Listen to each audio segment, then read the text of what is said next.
Shalom Aleichem, Mishnah Yomi today is learning in chapter 11 of Nedarim, Mishnayot Vav and Zion 6 and 7. This is our last week of Nedarim, Bli Neder, and on Friday, Bezrat Hashem, we begin Nazir. Well, we finish Nedarim and begin Nazir, Bezrat Hashem, just a few days on Friday.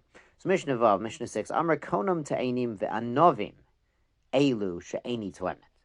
She says, and it's either the daughter, who is a nara, or a wife, and she makes a konam, a ban, a vow, against figs, te'enim, ve'anovim, grapes. Elu, these figs and grapes, she'eni toemet, I will not eat them. Kiem la te'enim, if the father or the husband upholds and affirms this vow with respect to the te'enim, the figs, kulo kayam, the entire vow is upheld. It's chai v'kayam.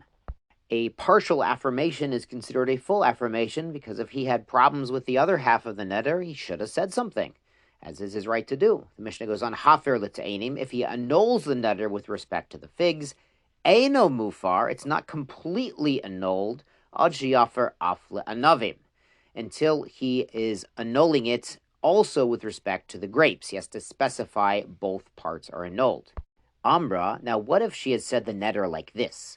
Konam te'enim she'eni to'emet, a ban on figs that I will not eat them, ve'anovim she'eni to'emet, and also grapes that I will not eat them. Harei elu shnei nedarim. This is effectively two separate nedarim. So in this final case, the father or the husband could uphold one and negate the other. And we've seen a similar concept before. There was a case of the chain neder, where someone said, you are forbidden, and you, and you, and you, and you. So he's adding on. But if he specified each individual separately, then it would be a neder against each individually. Let's go on to Mishnah Zion.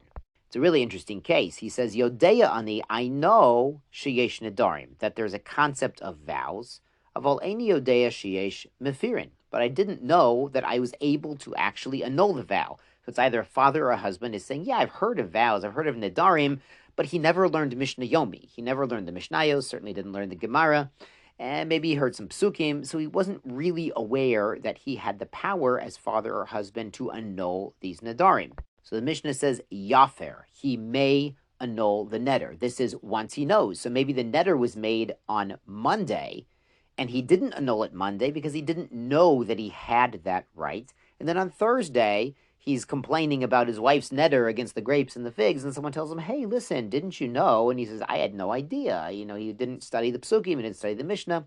So once he knows, he still has the right to annul the neder.